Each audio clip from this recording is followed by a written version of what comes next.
Conviction rate बहुत ज़्यादा high है पॉक्सो में। पॉक्सो कोई भी अगर आपके ऊपर सेक्शन में अगर एफआईआर दर्ज हो गई तो जेल तो पक्की है दोस्तों। और कितने टाइम तक आप जेल में रहोगे, सालों साल जेल में रहना पड़ सकता है।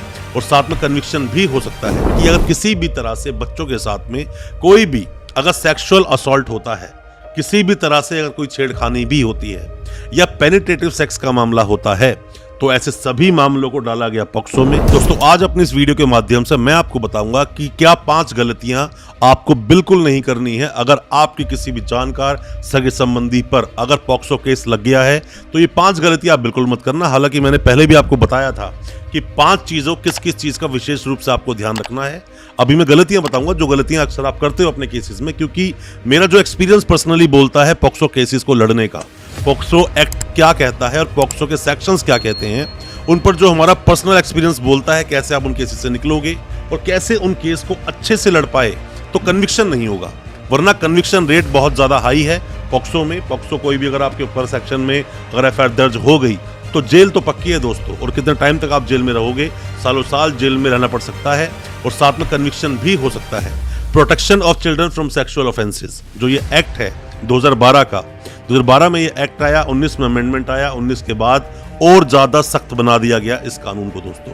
तो इस चीज में मैंने अक्सर देखा है कि लोग क्या करते हैं कि बेल के पीछे लगे होते हैं कि हमें बेल चाहिए, जल्द से बाहर निकलना है। दोस्तों पेन किलर की तरह काम करेगी एक ये बेल, खास करके पॉक्सो केस में ऐसे आपके लिए, क्योंकि आपकी बेल हो जाएगी, बाद में आप जेल चले जाओगे, बाद में कन्विक्शन हो जाएगा और आपको सजा मिल जाएगी। तो आपने अगर अपने ट्रायल को ढंग से नहीं चलाया, फंसोगे, प्रॉब्लम होगी, लंबे वक्त तक सजा काटनी होगी। तो क्या क्या प्रिकॉशंस आप लेंगे ताकि सजा से आप बच जाएं? ज्यादा कुछ जानने के लिए पॉक्सो केस के बारे में क्या आपको प्रिकॉशंस लेनी है, सावधानियां रखनी है, ज्यादा कुछ जानने के लिए दोस्तों बने रहिए हमारे इस वीडियो के साथ। नमस्कार दोस्तों, फिर एक बार स्वागत करता हूं आप सभी का अपने इस YouTube चैनल पर जिसका नाम है बेल लॉज। मेरा नाम है वीरेंद्र।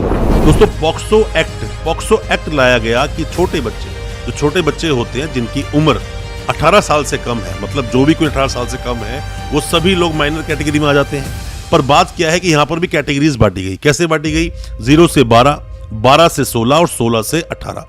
अब बात दोस्तों क्या होती है कि अगर किसी भी तरह से बच्चों के साथ में कोई भी अगर सेक्सुअल असॉल्ट होता है, किसी भी तरह से अगर कोई छेड़खानी भी होती है या पेनिट्रेटिव सेक्स का मामला होता है, तो ऐसे सभी मामलों को डाला गया पॉक्सो में। अगर किसी भी बच्चे को लेकर कोई कंप्लेंट आती है किसी भी व्यक्ति के अगेंस्ट जो एक्यूज बनने वाला है, फिर चाहे वो लड़का है या लड़की है, जो 18 साल से कम है, उसको पॉक्सो में बुक कर दिया जाएगा। अब मान लीजिए पॉक्सो के तहत एफआईआर कट गई, तो दोस्तों एफआईआर तो कट गई और वकीलों के लिए जानना बहुत जरूरी है और साथ ही नए लॉ स्टूडेंट्स के लिए जानना बहुत जरूरी है कि पॉक्सो की जब एफआईआर कटती है तो जो विक्टिम है उसका नाम डिस्क्लोज नहीं किया जाता। इवन कि जब वहां से हम जब नोटिस करवाते हैं, नोटिस जाते हैं उनके पास, जब बेल लगाते हो हाई कोर्ट में, तो वहां पर इवन उनके मदर फादर का नाम तक मेंशन नहीं कर सकते आप। पर बात क्या होती है दोस्तों, गलतियां आप बहुत सारी करते हैं। सबसे पहली गलती जो मैंने आम तौर पर देखी है, लोग गलतियां करते हैं। दोस्तों अगर ये वीडियो आपको अच्छा लग रहा है तो अभी इस वीडियो को लाइक करें ताकि इसी तरह की लाइक से हमें मोटिवेशन मिल सके और प्रोत्साहन मिल सके इसी तरह की लीगल अवेयरनेस की वीडियोस आप तक पहुंचाने के लिए। और आप अगर पहली बार आए हैं हमारे इस चैनल पर, पहली बार देख रहे हैं हमारे इस वीडियो को, हमारे चैनल को अभी सब्सक्राइब करें, साथ में लगा बेल आइकन जरूर दबा दें ताकि इसी तरह की लीगल अवेयरनेस की वीडियोस आप तक पहुंच सके।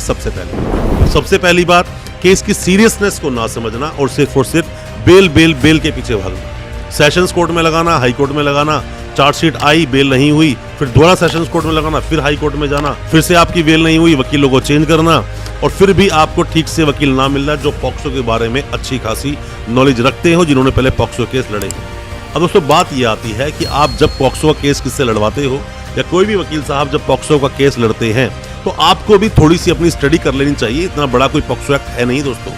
बेल नहीं करना है, आपको ट्रायल पर विशेष रूप से ध्यान देना है। ट्रायल पर विशेष रूप से आप अगर ध्यान नहीं देंगे तो आपके साथ प्रॉब्लम खड़ी हो जाएगी और फिर आपको सालों साल लग सकते हैं बेल को लेंगे। दूसरी बात दोस्तों कि इसमें होता क्या है कि आपको, क्योंकि प्रिजम्पशन क्या बोलता है 29 के, आप गिल्टी हो, यही बोलता है पॉक्सो एक्ट कि कोई भी जो एक्यूज आया है वहां पर वो उसे गिल्टी माना जाएगा। और अपने देश का कानून ऐसा नहीं बोलता। देश का कानून हमारा ये बोलता है किसी पर भी केस अगर हुआ है तो उसे गिल्टी मत मानो, उस वक्त गिल्टी मत, निर्दोष मानो। जब भी कभी ट्रायल चलाया जाएगा, अपराध सिद्ध हो गया तो वो गिल्टी माना जाएगा, मतलब दोषी माना जाएगा। पर पॉक्सो में ऐसा नहीं होता।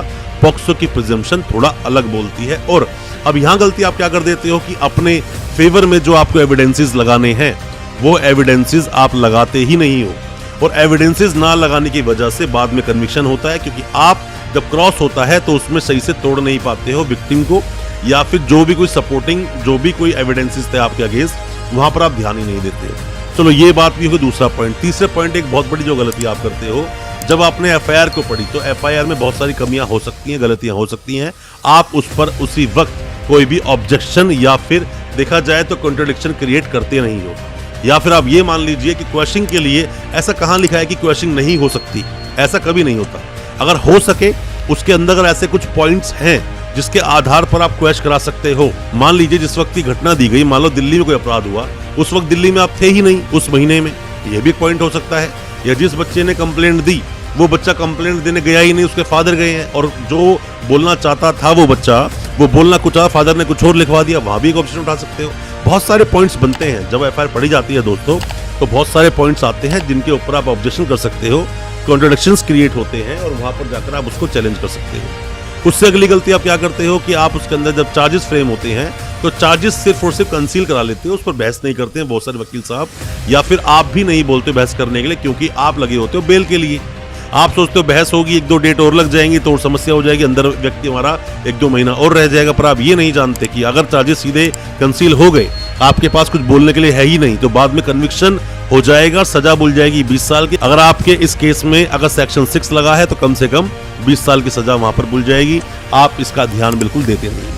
और भी जो गलती होती है कि जब भी कोई व्यक्ति, और प्रिकॉशन जो लेनी आपको चाहिए, जब भी कोई व्यक्ति, कोई भी एक्यूज जिस पर पॉक्सो केस लगा, वो जब जेल जाता है, वो कोई व्यक्ति तो जेल जाता है, बेल होती है, वापस आता है, तो आने के बाद वो अपने केस पर ध्यान नहीं देता, वो बस पर डेट वाइज वकील साहब को कर लेता है, जाता है आता है, बस केस को चलने देता है, केस पर ध्यान देता नहीं है, जो कि बहुत ज्यादा आपके लिए प्रॉब्लम क्रिएट कर सकता है।